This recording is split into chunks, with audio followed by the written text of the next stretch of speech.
You're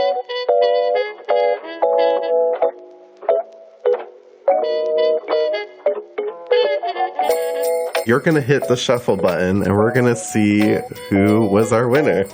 Okay, are you ready, Carey? Okay, oh my gosh, I feel nervous. I'm nervous too. Elizabeth, hold my hand. It's going to be fine. Are you ready? Gosh, okay, and the rainbow wheel is spinning. Okay, and it says the winner is...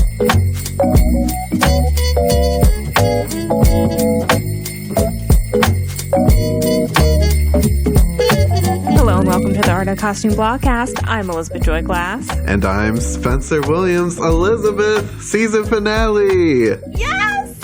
We actually did it. I can't believe it. We actually did it. We got our together and did it. It's so surreal. I can't even believe we did it. I almost feel emotional. I had so much fun. This has been like a dream come true. I loved every single second of it. Me too.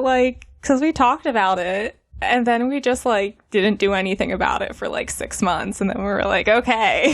Hey, let's do it. It's not easy starting a podcast, okay? But it's time consuming. Yeah. But we've had so much fun. What were some of your favorite episodes? Probably. So the ones I definitely had the most fun recording were Crimson Peak and Holiday. Those were I was so into it. I was so excited. I loved doing the research for those. Those are two of my favorites. I also loved Crimson Peak. I was just so sick during that episode. Crimson Peak and Suicide Squad. I had one foot in the grave. You really did. You really did. I was shocked we made it through those. I also liked Crimson Peak. My favorites probably were Dune, for sure. I love Dune. I was actually just reading Dune this morning, so I'm hooked. Right? I loved The Fifth Element. That was a lot of fun for me. Another one that I didn't know I was going to love, but actually I became really obsessed with. I loved Halston. That was our third episode. And that was one of the favorite shows I've watched in a long time. That was lots of fun. That was a really good one that I didn't expect to enjoy. Right. And then also, I was so happy to finally see Bram Stoker's Dracula. I mean, It's ridiculous. I'd never seen it before, and that was so much fun. Yeah, that was a really fun one. Another one I wasn't really expecting to was The Green Knight. But that ended up being so much fun. The Green Knight, and another one of my personal favorites was Space Jam 2, A New Legacy. I mean... Space Jam 2, A New Legacy, that is one of our very best interviews. One of them. It's really up there.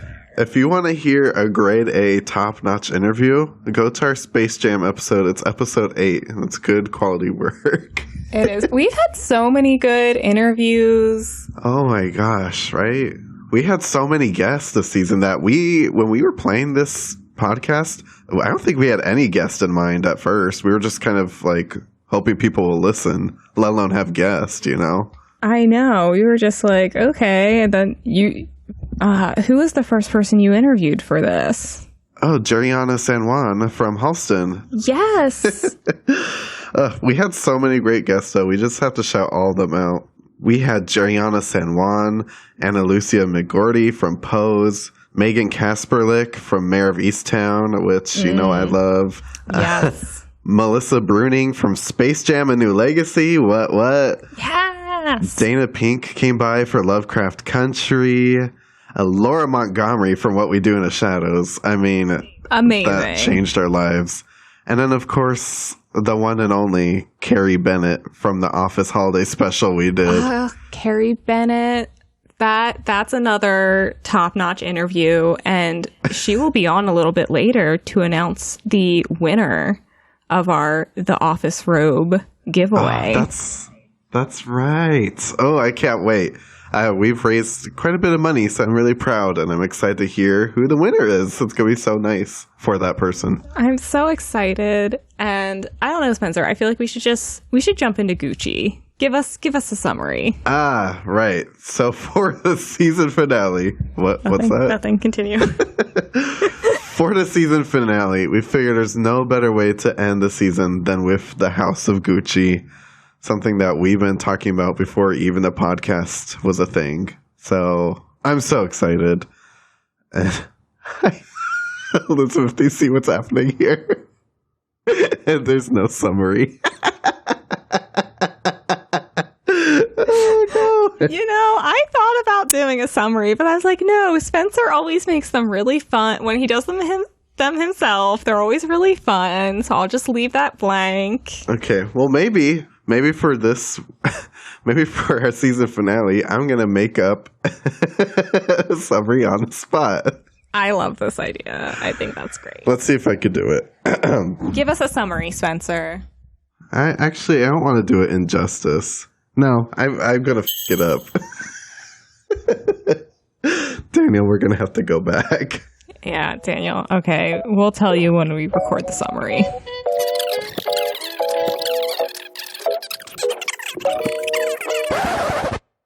Okay, Elizabeth, I'm going to hit us with a summary. Go for it. When Patrizia Reggiani, an outsider from humble beginnings, marries into the Gucci family, her unbridled ambition begins to unravel their legacy and triggers a reckless spiral of betrayal, revenge, and ultimately murder. And that, I don't know how else to summarize House of Gucci. It's Lady Gaga, lots of fashion, and there's murder involved. Yes, that pretty much sums it up.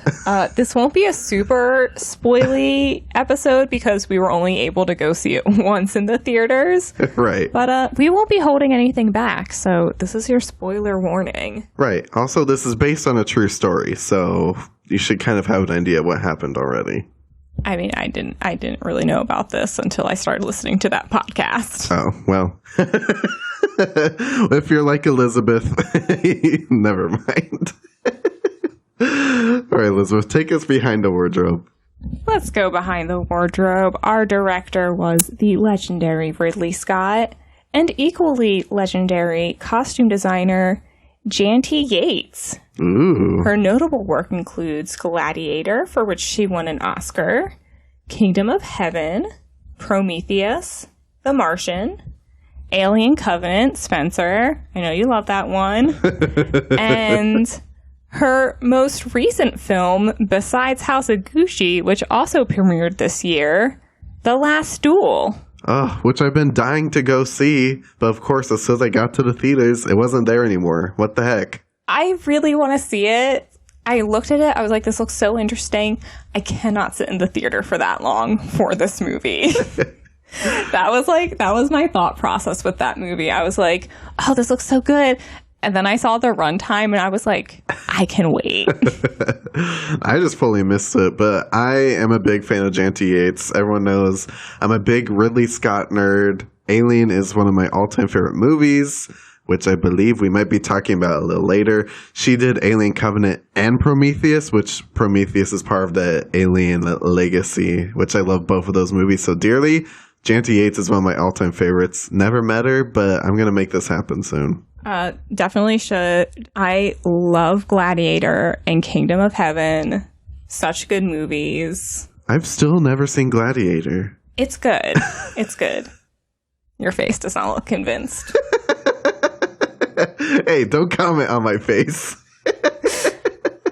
Anyway, Janty Yates, she had to do quite some research to put this amazing wardrobe forever, which included access to the Gucci archives. She said, I got archive costumes from Torelli in Rome, which were endless.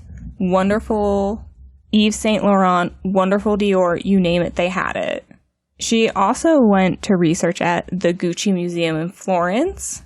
She said she was a regular visitor there, but they basically transformed the room and there were about 15 to 20 archived pieces. So she was just like all in the Gucci archives. Ooh, oh my gosh, that sounds so fun. I was like, dang. Because like I assumed, they were using, vintage Gucci pieces, but they actually got them on loan She said, we had probably 30 dresses, 20 suits, 10 coats. I don't know how many blouses and skirts and trousers we did, but it was fantastic. And they were kept in a highly secure room. So it's like, ooh, I can only imagine how much money was in that room. Right. I mean, these Gucci pieces were literally, I mean, they're like artifacts, you know, and they're protecting their artifacts. That was one thing I liked about the movie, because it starts in like the late 70s, early 80s, right? But they talk about how like Gucci's are museum pieces, and it's like, oh, yeah, that's very true. Literally. You're very self-aware. But those are our behind the wardrobe facts. The rest we will hear in the episode. Oh, I can't wait. I've been dying to do this episode, so let's take a little break, and we're going to jump into this episode. We're going to be right back and jump into Gucci.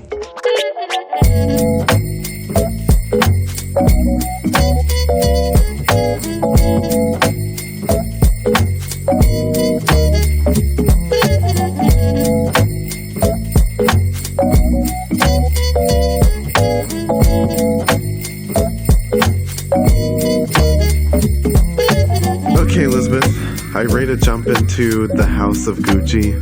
I am so ready. Just let me in the front doors. Father, son. I am just going to apologize now if the fake Italian accent comes out. I'm sorry in advance. Yeah, we apologize to every person from Italy about our bad accents. I apologize to some of my ancestors. I know this is probably not what you wanted for me. So for this episode, like Elizabeth said earlier, we're going to take it a little differently. This was a pretty long movie, and because it's just barely out in theaters and it's not streaming anywhere, we could only see it a couple times. So instead of going scene by scene, we're going to go character by character, and we're going to start with some of the supporting characters before we get into Gaga and Adam Driver, because we all know that's why you're all here. So we're going to make you wait for it. So let's actually start with one of my surprise favorite characters was Rodolfo Gucci, played by the Jeremy Irons. Oh, so good. I was obsessed with his costume. I love that freaking handkerchief he has around him. The ascot? Yes, this is what I aspire to be. It looks so good. Actually, yes, this is going to be Old Man Spencer. Like the ascot, the jacket, the handkerchief in the pocket. That is you in like 50 years. Well, thank you. I'm just obsessed. I just want to touch his suiting. It looks so soft. For those of you that don't know, the FIDM Museum just had a great House of Gucci exhibit where I actually got to go and check out a lot of these costumes right before the podcast, and getting up close to Jeremy Irons' suit, it just looks so soft and velvety, and he looks so comfortable but just so stylish and sophisticated. It was incredible. It was incredible, and I love how it just plays into his story, because he was, a star of Italian silent films, and it's like he really does look like a movie star. Even now that he no longer acts and just works for Gucci, he still has that suaveness to him. Right. He just looks so great. I don't know why I'm blanking, though. How do I not know much of Jeremy Irons' work? Like, I know him as a person, but I know he's in Lion King. But, why am I having a hard time pinpointing Jeremy Irons right now? Honestly, me too. Okay, wait. We're off track already, but I'm looking him up. Same. Here's one movie he was in. He was in Aragon. Do you remember that Aragon movie? My gosh. Okay, sidebar. Complete sidebar. So, I loved those books growing up. I've read all of them, at least twice. Me too. That was my first just, soul-crushing disappointment in a film. That movie was hot garbage. It was hot garbage. It was so bad. I was just like, how do you take something that's so perfectly set up to be a movie, right, and make that Like, oh, sorry. Yes. I remember working so hard to convince my parents to take me to see that. I was like, I promise you, this movie is about to be straight fire. We get there, we walked out, my mom looked at me and I was like, I don't know, Mom. Like, it was so bad. I felt so bad for the guy they got to play Aragon, because I'm like, it destroyed his career. I'm like, I'm sure he's like a fine actor, but like, I don't think I've ever seen him after that. He was so young. I felt so bad for him. Oh my God. Everyone who's tuning in for House of Gucci is like, what the f-? Anyways. Imagine if someone accidentally fast forward to this portion. Aragon. Anyways, Jeremy Irons, he's a legend. The reason why I can't pinpoint him is because he's so legendary. He has like 2 million films under his belt. So yeah, I just remembered he was Alfred in the new Justice League. Right, which I haven't seen. Anyways, never mind. But who's our next character? Unfortunately, Jeremy Irons wasn't in the movie that much, but like I was sad. I fell in love with his character so quickly, but I was sad that he was starting to pass away. Yeah, and it was so funny because, like I said before this, I was listening to a podcast about the Guccis, and like he was so like overly involved in his son's life that I was like, oh, he's gonna be a big part of this movie, and then it was just like, no, okay, never mind. Well, the way that the film happens, though, like it doesn't feel like it, but the film takes place over many, many years, so it's almost like every scene it was like a year had passed, so we didn't really get all of the details, you know. No, but like how his father always had somebody tailing him. Right. I'm like, that probably could have used some more explanation, but okay. I know, I was like, this is starting to feel a little mafia-like, but that's okay. Anyway, our next favorite Gucci, Aldo Gucci, played by, again, legendary Al Pacino. Oh my gosh. I did not think I was going to like Al Pacino as Aldo Gucci as much as I actually did. I kind of fell in love with him a little bit. I'm like, oh, I want this guy to be my uncle too. Same, like, except for the fact that he was like, yeah, I'll put the Gucci symbol on crap. I don't care. I loved his character. But he just, I don't know, he was so kind. And so just, I don't know, he had such a positive energy. Yeah, he had some negative qualities, but, you know, who doesn't these days? Who doesn't, you know, end up in prison at one point or another? Yeah. Just some light tax evasion, you know. But I do love, because he's like quintessential 70s and 80s businessman. 3-piece suit, loud top, loud tie, loud pocket square. Like, I'm like, that's what I think when I think of like a businessman during this period. Right. I was reading that Janty Yates said about Al Pacino that she had 14 suits made for him, and he always had the most beautiful, expensive fabrics, which really checks to me on how Aldo Gucci was. Oh, yeah. A funny note, she said she originally outfitted Al Pacino with a Panama hat, but he didn't want to wear it because he said his hair looked too great. And I'm like, that's fair, Mr. Pacino. I love that, because his hair actually did look quite good in this film. Not going to lie. Right. Not going to lie, but yeah, Aldo Gucci looked really good. He did. You know? He did. Also, another embarrassing revelation. You're probably going to hate me for this. I've yet to see Scarface or The Godfather. Fun fact, neither have I. Oh, wait, we just lost 10 subscribers. I felt it. I think so. Oh my gosh. So I've actually... Yeah. So I worked on a student film, and it revolved around like these two sisters just like being in their house and having, you know, like sibling conflict. But she showed us the final scene from Scarface, like me, the producer, and the DP. And it's like this really bloody like shootout. And she's like, this is the kind of energy I want from this one specific scene. And I was like, okay. I mean, think about it, my dear listeners. You really thought me and Elizabeth were growing up watching Scarface? Or were we watching Aragon? I wasn't watching Scarface or The Godfather. I was watching Lord of the Rings and every season of Stargate there was. Nerds. That's what I was doing. Right. But obviously I know what Scarface and Godfather is. Like, I know the scenes. Anyways, this is getting bad. Al Pacino looked great in this film. He did. Very Gucci. I loved how he was just like the cuddly uncle that like wanted them to do well within the family business. Like, and then especially I was like, ooh, I want an uncle where if I go into our family store, they're like, yeah, you can have whatever you want. Don't worry about it. Right. I was like, oh, I love this. I also love the transformation of Aldo, how once he came back from prison, his costumes got very different. It was a lot more beaten down. Like, he was still trying to dress nicely, but you could tell that he was really not himself anymore. And I thought that the way that Janty Yates did that, I thought was really brilliant. Yeah, it was clear that it was like a little bit cheaper or like worn, not like nice and new, because he always looks like he's wearing something new in every scene. Our next lovely co-star is Pina, played by Selma Hayek.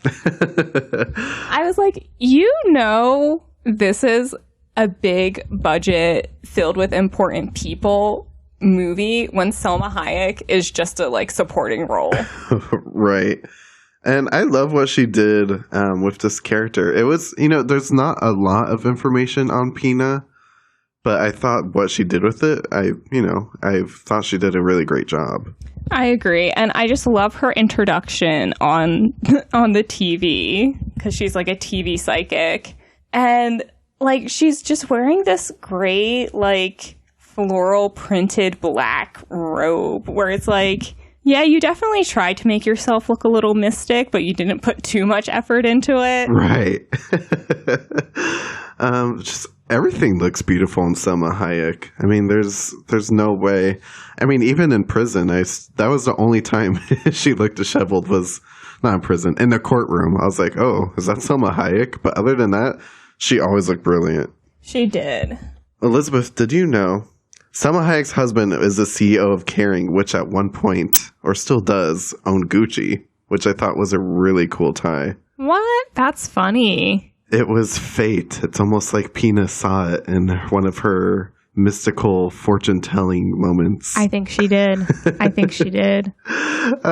She didn't have a lot of costumes in this film, but when she did, she really made it count. I personally loved her costume when her and Patrizia were waiting to meet the gentleman who would soon carry out some very evil deeds. I was like, is this supposed to be a disguised moment? But I thought it was great. That was great, because that's like the most laid back scene in the entire movie. And I'm just like, wow, you're really trying to dress nondescript right here. Right. But let's move on. Who wasn't trying to dress in a nondescript fashion? Paolo Gucci, played by Jared Leto. I loved Paolo Gucci so much. Let me just say, I have never been a big fan of Jared Leto. I think he's an interesting guy. He's beautiful. I think he has a great sense of fashion. But after that first Suicide Squad, I was really kind of turned off. I was like, what was that? And like all the stories I was reading, I was like, Jared Leto's such a weird guy. But I really turned around. I pulled myself out of it after I saw House of Gucci. I'm like, wow, this is genius work. I cannot get over this portrayal. It's so ridiculous. It's so over the top. I'm sure the Gucci family was not happy about this portrayal, but I thought it was great. I agree. I'm like fine with Jared Leto. I'm like, okay, you're a weird dude, whatever. I do like your band though. Right. But I'm just like, as an actor, I'm just gonna, yeah, whatever. Like, you're fine. You're good. Great. This, I was like, oh my gosh. How? Why? What is happening? Like, he opened his mouth and you just like wanted to laugh. He was so bizarre and I loved every second of it. Oh, okay. I'm only going to do this one bad Italian accent and I'm just going to get it out of the way. But when the scene with Gaga and I keep saying Gaga, Patrizia and Paolo, when she's trying to convince him to do some shady which that's like every single scene for her, when she's telling him that she likes his designs, and he's literally like, "Stop it, you're going to make me cry." I'm like, oh. I started busting. I was busting up laughing. It was just so hilarious. I love the scene with him and Jeremy Irons when he's like, "Oh, so you're going with pastels and brown," and he's just like, yes. I was just like, oh my gosh. And then this corduroy suit, which I actually kind of like. I don't know why his family was down on it, but it just like perfectly encapsulates who he is. This suit, look, I am a huge Lady Gaga fan, super fan status. I've been to like 200 of her concerts. I'm crazy. But this suit stood out so hard to me. I think this might have been my favorite costume of the film. I love it so much so, Elizabeth, I've started working on a sewing pattern because I'm going to make myself a suit. I'm so inspired out of corduroy. Like, it won't be as complicated as this, but like, I need a corduroy suit. It was just so good. Do it. I love that idea because I love this. I'm also a big fan of corduroy. I'm kind of upset that it's not like more prevalent. We're bringing it in our fashion these days. Yeah, we're bringing it back, Elizabeth. We have to. Like, Paolo Gucci is the moment. He is the moment. Like this, like the color, that like vibrant maroon, which I'm like, where did you find that? Like that color corduroy.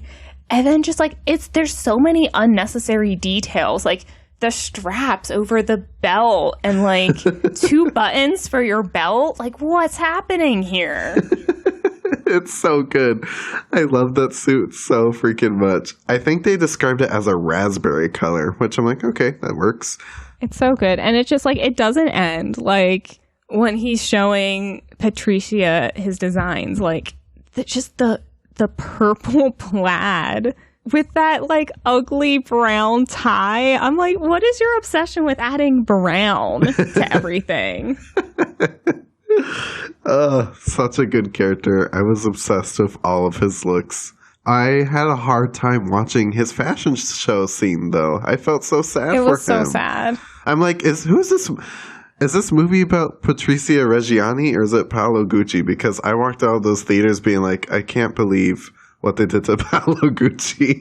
I don't know. That was one thing I was kind of annoyed with this movie is because like just like the little bit of like research I've just done about the story, like outside the movie is like he kind of like rearranged history because I'm pretty sure this happened before they made their deal. And then even after they made their deal, they just didn't let him design anything. Yeah, I want everyone to know that when you watch House of Gucci, it is definitely not at all how it happened. I mean, there's a lot of very accurate things that seem to happen in the movie, and there are a lot of things that seem to like happen out of order. Yeah. You know, but like it's a version of the truth. It's just really out of order. Yeah. Controversial take. I think they did that to make Patrizia seem like more of a monster than she actually was. Ooh, that is a controversial take. Yeah. Definitely, I think in a theatrical sense, I think they did do that. Yeah. I think they But still reading about her story, though, is still, to me, she still seemed like a monster. Oh, you know? Yeah.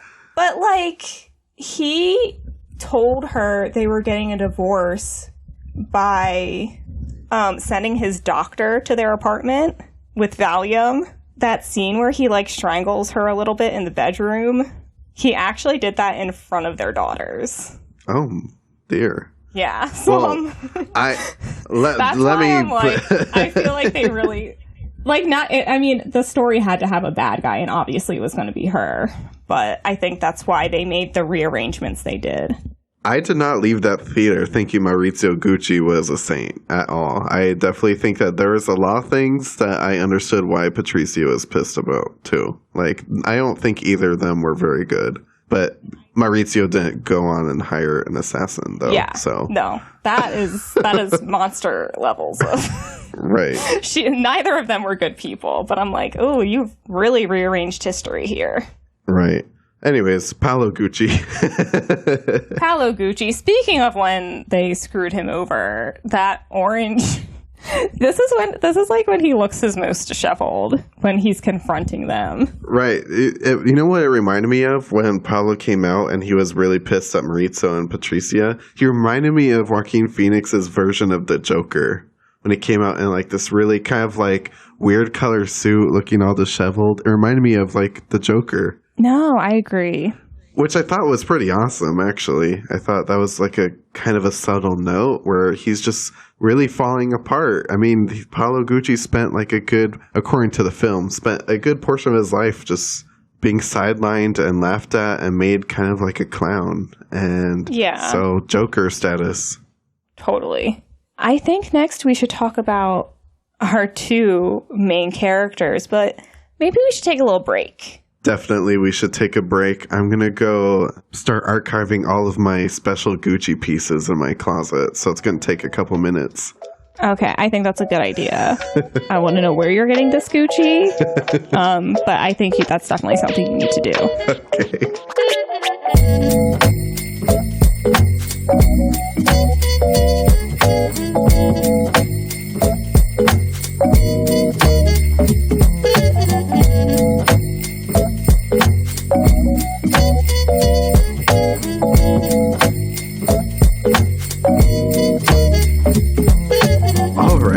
We are back from break, and we had to finish talking about Aragon. So don't worry, that's in the past. We're not going to bring it up again. It was a very lively conversation. Yeah, we just still had too many thoughts and feelings about the topic that we had to take a break and talk about it. We should do that episode the next season. Don't put me through that kind of torture. Anyways, watching that movie is physically painful for me. She can't even talk. It's too painful. But you know what I can talk about, Spencer? Patrizia Reggiani, played by the just beautiful, perfect Lady Gaga. And Maurizio Gucci, played by the equally perfect Adam Driver. Oof. This is the moment we've all been waiting for. This is the Super Bowl of costume design podcast moments. Oh, yes. Like, two perfect actors playing these incredible roles. And Janty Yates really had just an amazing time working with Lady Gaga, because she was kind of afraid. She was like, oh, is she gonna, she's very into costume, and she was afraid she was gonna kind of want something over the top. But she said to Vogue, for Lady Gaga, who said she wanted to be dressed like her Italian mama, I had her own archive and the Glorious Gucci archive to draw from. So when Lady Gaga told her, like, oh, I want to look like my mother did, she was like, oh, phew. Like, she's not going to be wanting to wear, like, anything crazy all the time. Right. And that was good because they had quite a big wardrobe for Patrizia. She has 54 script days. So they had to create 54 different outfits because she never repeats a look. Yates said to Vogue, she doesn't even repeat an earring. Oh, wow. That's crazy. Which I'm like, that's a lot. On the other hand, Maurizio Gucci had a very sophisticated look, always very suited up. Janty Yates said in an interview that she wanted Maurizio to show an arc in his costumes, transitioning him from Savile Row suits to looking more relaxed toward the end of the film when he had his new girlfriend. So you're going to notice he wears a lot more velvet toward the end once he gets into the 90s, because he's trying to dress down a little to impress his new girlfriend. But throughout the film, Adam Driver's pretty suited up. He wears the suit pretty well. Elizabeth, I'm just going to say also, I've never been a huge fan of Adam Driver acting-wise. But that's because I come from the Kylo Ren arc, where I was slow to pick up on Kylo Ren. But by the end, I became an Adam Driver fan. And House of Gucci cemented it for me. I am now a Adam Driver fan, certified. Good. Good. Oh my God. I thought she was going to jump through the screen for a second. I almost did. Because he always looks perfect in this movie, especially when they first meet at that masquerade. Oh, that scene was so much fun. Gaga looks so good in that red dress. I want this red dress. It needs to be mine. I read a story from Janty Yates saying that this dress was actually changed on the spot because Ridley Scott saw it and he said, no. He wants Lady Gaga to be showing more leg in this club scene. So they had Lady Gaga stand on the apple box, which, by the way, Lady Gaga is very, very tiny. And they had her stand on the apple box, and they cut like 18 inches off of it. I was like, what were they doing with that dress that long in the first place? That's like a foot and a half. I know. That's wild. So Ridley Scott, I mean, I have to say he came through with the costume decisions on that one. I thought that was a good choice. It really was. And I love this dress for this scene because she walks in like just wanting to have a good time. But as soon as she finds out who she is, she kind of turns into like a seductress. And it's like, it's a red dress. Of course, in our last episode, there has to be a red dress. Of course. Lady Gaga has multiple red outfits in this film that have all sorts of red flags to them. So, oh my gosh, we're ending our season with another red dress. Another red dress. So it's perfect because it's like, yeah, it looks fun and cute, but when she's like, oh, I gotta get this man, it makes her look like a seductress, which is just like so perfect. The way Gaga as Patrizia was able to like, you could tell when there was something up, you know, like something would change where she would go into like, oh, I'm about to seduce Mauricio Gucci right now. Like you could tell when something would go off in her head and she'd almost transform into like whatever she needs to be for that moment. This is the first time he saw it and I was like, ooh, uh-oh. It's like retro. And then when she bumps into him the next day, I'm like, I love this little like undercover outfit of yours. The plaid trench coat with the silk scarf around her head. I was like, oh, girl, like, you're really out to win this. Right. She looks so beautiful in this scene, and I love the scarf around her. I was like, really, though? Like, we all see you. You're not hiding. She might as well had the glasses with the nose and a fake mustache. I know. You know?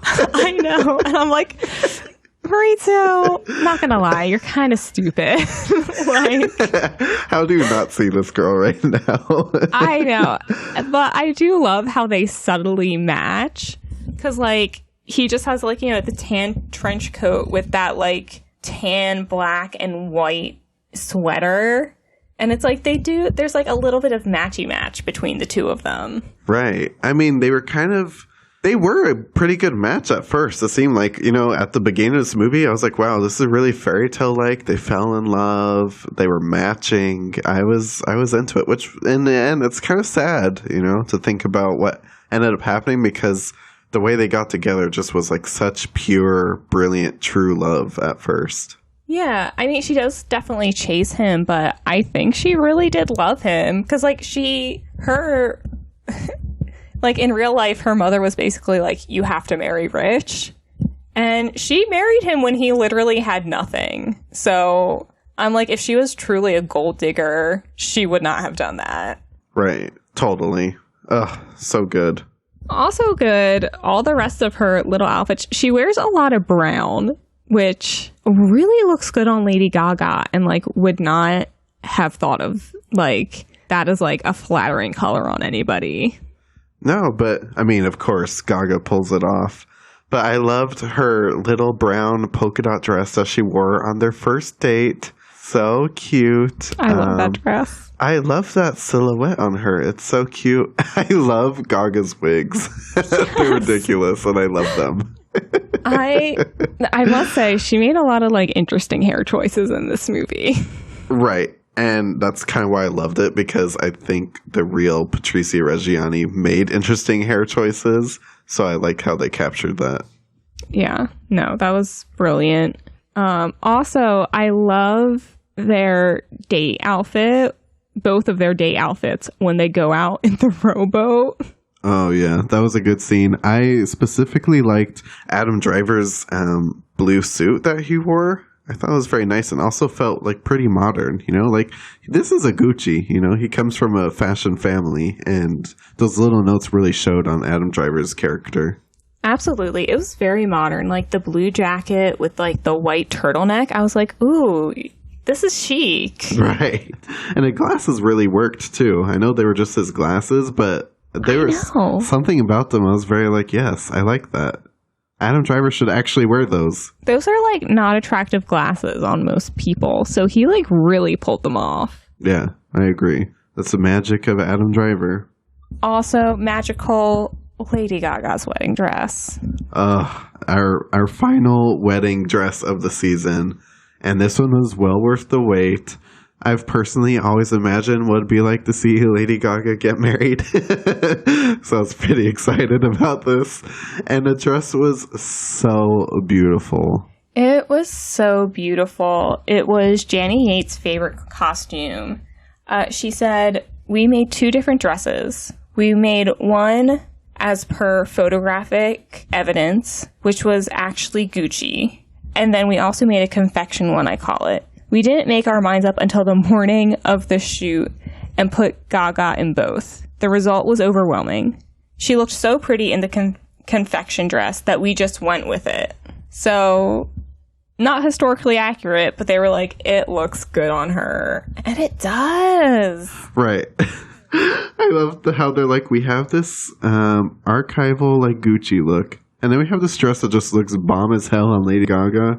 We put on both and they were like, you look real good in that one. So we're just going to do it. Yeah. And that's fine because to me, the dress still felt, still felt period. So still felt real to me. Yeah. You know, and I thought it looked beautiful on her.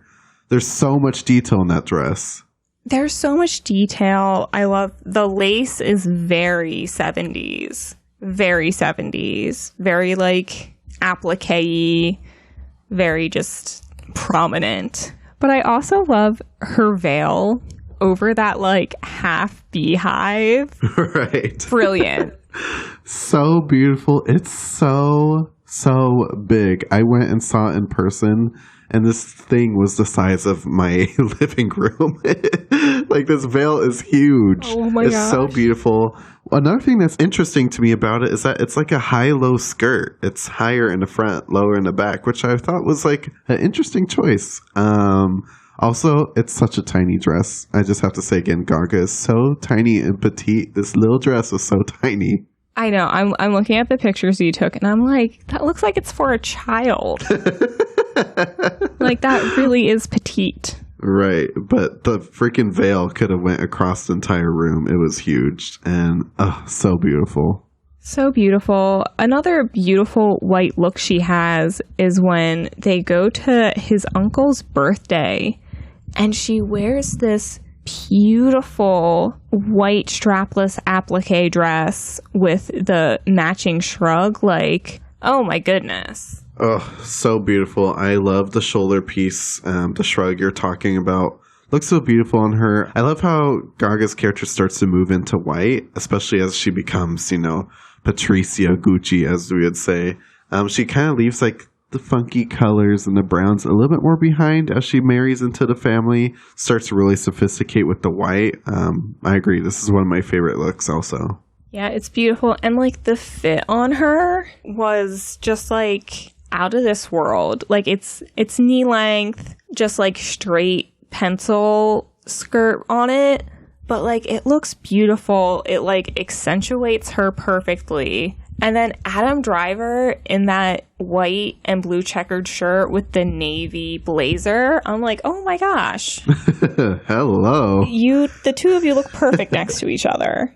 Right. It's almost like Maurizio brought Patrizia and she's like showing up looking like an angel because she's wearing all white. He's taking her to the family for like the first time and she just shows up glowing and everyone falls like in love with her right away. It's the perfect setup for the perfect nightmare of events that's about to take place. Oh, yes. She gets out of white pretty quickly, though, because his father dies not long after they have their first child. But she still looks good at the funeral. Hey, I love her funeral outfit. I mean, it was a nice dress. I love the white necklace that came with it. And I love, the little veil on top.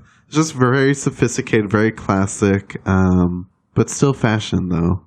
And I love Adam Driver's suit here because it's not just like a plain black suit. It's like pinstriped. Right. It looks really good on him. I mean, there's not a single suit in this movie that didn't look good on Adam Driver. I mean, he just wears a suit so well. He does. But she has to wear a red dress to do some shady again. Yeah. I mean, when the red dress comes out, crazy stuff's about to start happening. Patrizia really falls into, like, the House of Gucci, like, mission pretty quickly. She really does. And I love this dress, but I love the coat even more. Like, the coat with the oversized sunglasses, I'm just like, oh, you really just went for it. Right. Oh, and the glasses with it, too. And I love the, like, side buttons that are happening on the side of her dress. It's so beautiful. There's a scene, actually, that I want to bring up that got cut from the actual movie, Elizabeth. What happened to the Studio 54 scene? It was cut. And I'm very sad about that because we were about to get some hella good costumes. They had it in a trailer. I watched the film and I was sitting there like, where is Studio 54? After our Halston episode, I was basically counting down the days and now it's gone. And I'm really sad about that. Janty Yates said that there was actually quite a bit of costumes and scenes that were cut. So I'm hoping that we get some sort of director's cut with some more content, maybe on like a Blu-ray disc or something. I mean, that would be quite nice. But considering this was like 2 hours and 40 minutes, I understand the cuts. Studio 50 Justice for Studio 54 scene. Yes, give it to us. But Lady Gaga is becoming very unhappy with the family business when she finds out that their uncle is just letting anybody put the Gucci label on anything. Oh, yeah, she got real scary real quick. I have to say, though, I didn't really understand why she was as upset. I'm like, clearly it's still working, though. I get why they're upset, but also I was like, it's okay. We're going to be fine, though, Yeah, I will say I think this was the time in Gucci when their notoriety was kind of going down with wealthier clients. There were like newer, more exclusive designers on the market. So I think that's kind of like where she's coming from, like, because Gucci was like a status symbol and like she's seeing this as like, well, if anyone can have it, then how is it a status symbol? Right. Which, by the way, I want to shout out, Janty Yates basically said, I believe she said it was her assistant costume designer, someone on her team. They were basically in charge of doing all of the fashion shows that happened, which we don't really even have, time to talk about. But there were some multiple fashion shows that happened in this film that were really beautiful. There was the Versace 1984 show. There was that beautiful Tom Ford show for Gucci in 95 that I thought was absolutely beautiful. The costume designer was responsible for doing that. So I believe Janty said it was her assistant costume designer. And their name was Stefano Donardis. She said her associate designer. So shout out to Stefano. Killed it. I forget which one, but I think they actually... It must have been the Tom Ford one. But I think they actually like intercut it with actual archive footage. Oh. Because there is like a shot of Kate Moss. And it's like definitely Kate Moss from the 90s. Oh, I didn't notice that. Yeah. I'll have to go back. But that Versace show, though, was...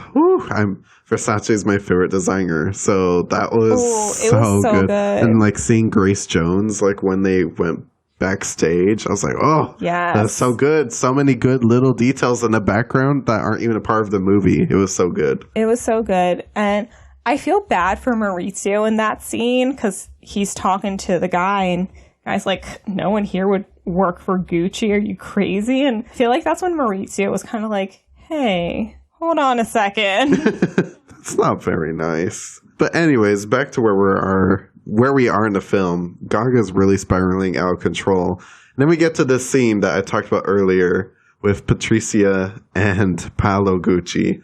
And I feel that this dress, I'm kind of indifferent towards it because this one felt the most costumey to me, if you know what I mean. With that black with the pink polka dots. I was like, this felt a little caricature to me. Maybe. It is so 80s, though. Right. I mean, that's the thing. That is quintessential 80s. It's so 80s. I mean, she even says that in the scene. She's like, hello, 80s. And I'm like, well, hello. Oh my gosh, the little dancing the two of them do. Right. I was like, what is this? I love it, but I don't know if we needed it. Right? So good, though. I mean, that's my favorite scene of the movie. I was like, this costume is crazy. But it probably is accurate, honestly. So, you know, it was crazy, but I'm also like, she probably wore it to appeal to Paolo. Like, that was definitely something he would probably have responded to and been like, oh, you look great. Because it is so kind of like out there. That's such a good point, Elizabeth. I didn't even realize that. She's totally wearing that just to, like, impress Paolo, so. Oh, yeah. Oh, 100%. I'm so glad you said that. There is a motive behind everything with her. Oh, yeah. She always has a motive. I think except for when she joins Maurizio. And where are they, Aspen? I didn't really know. But the very snowy, wintry scenes where I thought all these costumes were brilliant. Starting with the darker scheme. Yeah. Like, when she shows up, just fur hat, fur coat, completely black, gold jewelry, I was like, oh, girl, you look so good. But you really stick out amongst these people. Right. I mean, she shows up like she's the evil queen or something. That costume, though, is just so good. I love all the fur, that white hat. Why I said hat, weird. White hat. It was so good. But then Adam Driver in that turtleneck again. I'm like, hello. That's some good stuff right there. The man was made to wear a turtleneck. Like, that's what, maybe 1% of the population looks that good in a turtleneck. It's like a gift from God. I would never even dare touch a turtleneck. Like, he just has it, you know? I do because I live in Pennsylvania and it's freaking cold over here sometimes. But he just, like, it looks good on him. It looks so good on him. The cable knit, the pure white snowing, ski jumper? I don't know. I don't ski. Skiing, I don't know what skiing is. But like this photo that we're describing, it was like the first photo that came out from set too when this movie was filming. So this was our first like look into what House of Gucci was looking like, and the world went crazy when we saw her in this black and Adam Driver in that cable knit sweater. Woo! I mean, and for good reason. It's one of the two better costumes of the film. Truly. Like, I remember, I hadn't really heard about it, and then I saw this photo, and I was like, ooh, I need to know all about this. But this brings us to my other favorite costume of the film, Patrizia's red ski jumpsuit. I love this costume so much because things have honestly gone terrible, and she shows up straight dressed like the devil. And she is mad as in the scene. She is so mad. She like confronts Paola, and I'm just like, she actually brings it up quite smoothly, and Paola just looks at her like she's crazy. But I'm like, you are kind of sleeping with her husband, like, right? I mean, makes sense that she would be upset with you. When Gaga sat down in that red jumpsuit, I immediately knew that something bad was about to happen. Like, that costume to me, it was just screaming. Like, she was basically on fire, and she didn't even have to like scream. She didn't have to yell. She sat down with that like glass of tea and like gave it a real hard bang with her spoon, and I about yelped. If I were Paola, I would have started running away. Scary. I don't consider myself a particularly ethical woman, but I am fair. Besides Paolo's like raspberry suit we're talking about earlier, this red ski jumpsuit is my favorite costume because it's just so fun. It says everything. Also, I love the Saint Laurent belt that she has around her. It's not even Gucci, it's Saint Laurent. And it's all just so good. She looks like the devil, and I love it. It is so good. And I'm just like, you clearly are not here to ski. No. You're just here to look good. She's clearly here to stab someone with her skis. Maurizio. She's here to stab Maurizio with her skis. Right. But things just get sadder and sadder for Lady Gaga. And Maurizio leaves her. And she kind of goes crazy. Yeah, she unravels, I guess, for lack of a better word. Yeah, the last 30, 40 minutes of the film were actually kind of, at least for me, I thought very depressing, knowing that this is based on a true story. Obviously, I think, according to the story, I'm going based off of the film, I felt that Maurizio was definitely not a saint. I did not agree with a lot of things he did, especially the way he, separated from her. I don't know if that's actually how it went down. That was pretty shitty. But Patrizia really falls off the rocker though, and I mean she basically had this man assassinated because she's just upset about this divorce. I'm like, oh my gosh, everyone's getting divorced these days. It was just, I was like, come on, don't do this, girl, especially with her daughters. And I feel really terribly for her daughters. Yeah. And I love the final scene they're in together where he has that tan overcoat and she's in the tan fur coat, because it's they're still matching. They're still matching because in ways it's almost like they are made for each other, because Maurizio doesn't think he's on the same level as Patrizia sometimes, but he does equally as shitty stuff sometimes, or he's going to, as we see in a couple scenes later where he ends up doing exactly what he made his uncle do. But it's so sad seeing Patrizia all disheveled like that showing up to the apartment. That was so cringe. I didn't even want to watch it. Oh, that was some good acting. Oh, with the photo album, I was like, honey. Oh, I wish you didn't bring up the photo album. That was terrible. It was so bad. I wanted to leave. I was like, this is terrible. No. And I just love his final costume, which is just a charcoal, jacket and pants with the blue button down. I think it's a charcoal tie as well. I feel like he's almost come full circle, and he kind of I think that scene where he's just sitting at the cafe, he's kind of realized his mistakes in life. Yeah, I feel like they played it off as where he's kind of at peace, because in real life, he had already sold his shares. He had moved on, he didn't really get that idea from the film. But all of that bad stuff is kind of it happened, it's over with. So I guess he was, I want to say retired, just having coffee, and so leisurely. He looked happy in a moment, which was nice because we hadn't seen him happy in an hour or so. Yeah. So, yeah, that was hard to watch, but the costuming was really great to the storytelling.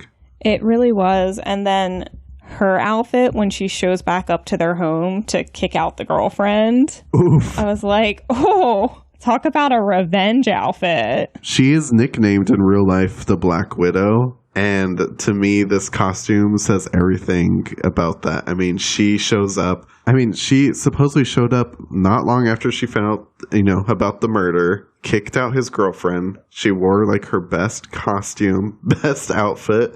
She is a Black Widow. She didn't look sad. She had a tear, so. But yeah, that was one of my favorite costumes, but it happened at quite the inopportune time. It really did. Just it's literally a leather trench coat with a fur collar. It feels like she planned this outfit. She knew what she was going to wear the day he was murdered. I think she did. And I like the leather because it's ooh, she's protecting herself from any accusations or negative feelings that might come towards her. Right. Ugh. I mean, I about died. I'm trying not to I'm not trying to take away from the fact that this is a true story for the most part, and it's very sad, but I'm going at this as a Gaga fan right now. In the scene when she hugged the girlfriend and was like, can you please escort her out? I screamed again. I was like, oh my God, Gaga. I know. Because it's she looks at her and she hugs her oh yes, we have a a shared sorrow in this moment. And then it's just like, get the out. I know. I was like, oh my God. I'm trying not to fangirl. I know. Right? It was just, it was crazy. I was just so excited to see Gaga from an actor's point of view playing a villain. I thought it was very interesting. It was very interesting. The whole thing was interesting. The costumes, top notch. This was well worth the wait. I had so much fun, and I'm going to rewatch this movie again and again. I think I'm actually going to the theaters tomorrow, honestly. Do it. Go see it again. Well, Elizabeth, that brings us to the end of the House of Gucci, but because this is our season finale, we're going to take a quick break, and we're going to come back so we could wrap things up here before we say goodbye for the holidays. Try not to cry. Yes, I'll hold in my tears, and when we get back, we're going to have Carey Bennett to announce the winner of our giveaway. Ooh, finally, let's do this. Yeah.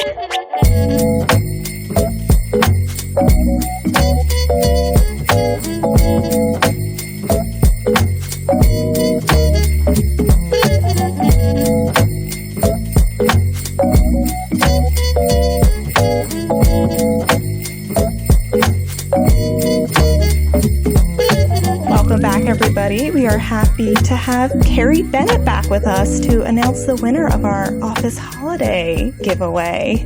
Thank you so much for coming. Carey. Hi, guys. Oh my gosh, I'm so excited for this. Oh my gosh, happy holidays. How's the holidays treating you? Thanks. Good. Just trying to, I always think I'm ahead with my Christmasing. And now it's just here. It's all happening and I'm not ahead. Just Right. I'm so behind. Don't tell Elizabeth and Daniel. It's real bad right now. But we missed you. We're so glad to have you back. Yeah, likewise. So we are here for the drawing of our holiday special office robe giveaway. There's so many names to it. First, Carey, I would love to hear a little bit about the charity you picked and why. Okay, well, we've been doing this robe giveaway to raise money for the Sunrise movement.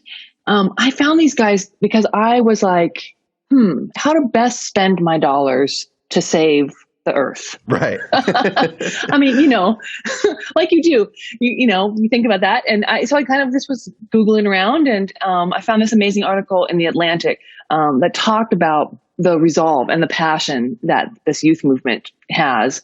And I listened in on some of their calls. They have a university so they can teach other youth to be stewards of the earth. That's awesome. And I just was totally blown away. They're so activated. They're so dedicated. They're organized. They're so well-spoken, inclusive, and informed. I just was smitten. And I feel like they're going to save us from ourselves. So that's it. They're a youth movement that, and their focus is to stop climate change and create millions of good jobs in the process. Oh, I love that. Yeah. I mean, you can't go wrong. I love these guys. Right. We're so happy at the Art of Costume Blogcast to have done this with you. We have so much love for you, and we're so glad that we've been able to give back in the process. And we're excited to share with you that we raised over $1,000 for the Sunrise Movement. Oh my God.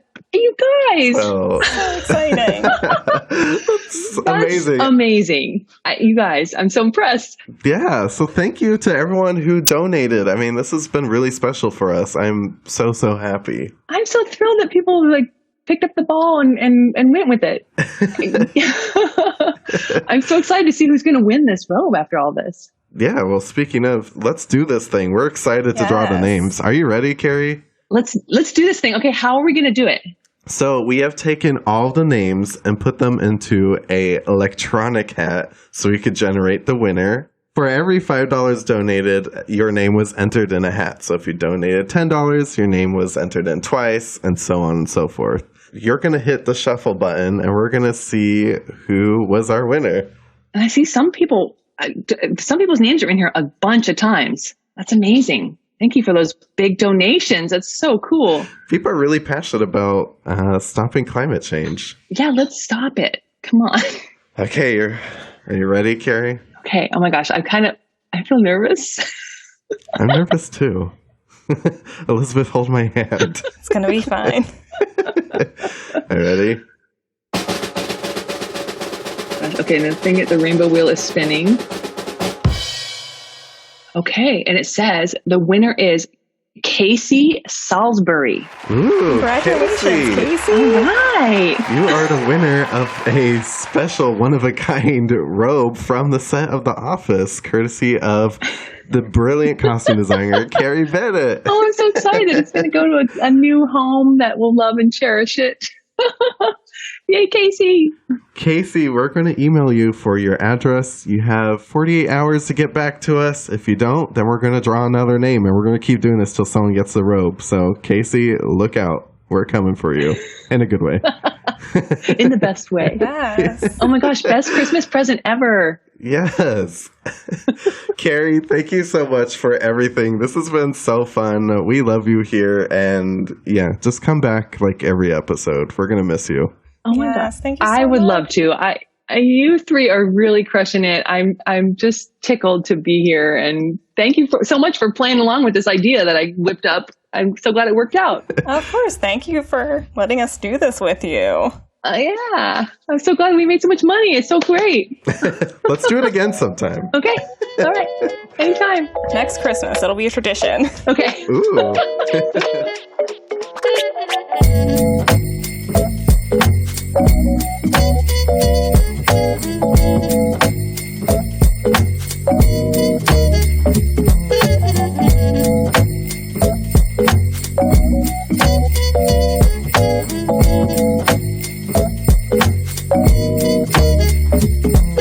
We're back for the last time for this season.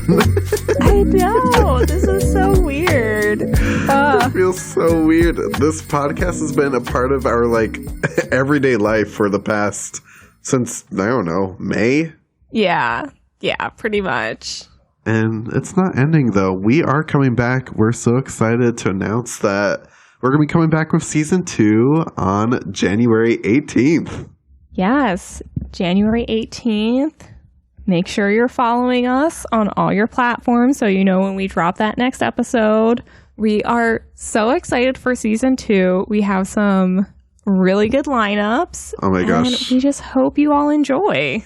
We basically have a calendar for an entire next year. We have so many films and shows we want to talk about, but please always head to the Art of Costume Blogcast.com and let us know some of your suggestions too. You know, next year hasn't happened yet, so send us some suggestions. Maybe we'll agree. Maybe you want to see Aragon. That's fine.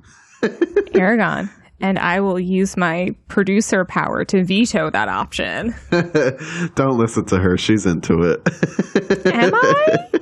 Am I? It's a bold claim.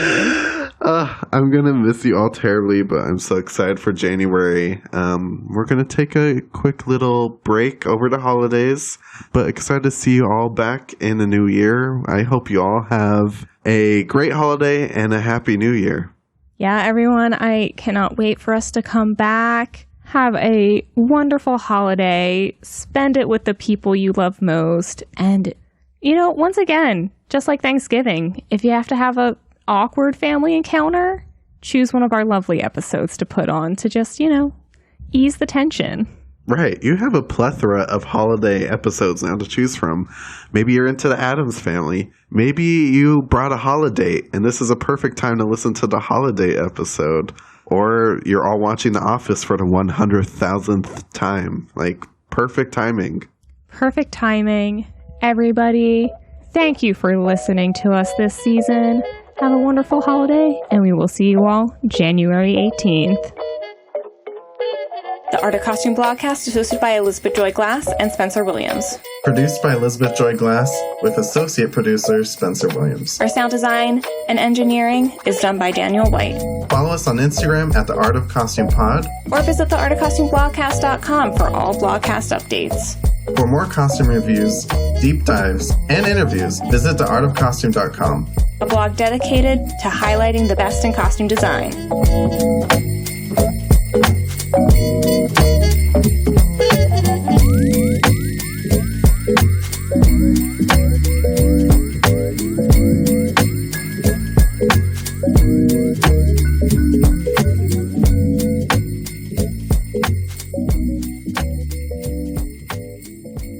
Oh, he was just obsessed with his son. I mean, Weirdest way. I think a lot of people are obsessed with Adam Driver, so. That's fair. That's fair. Did you see his new perfume ad? I sure did. I was like, ooh, okay. Anyway,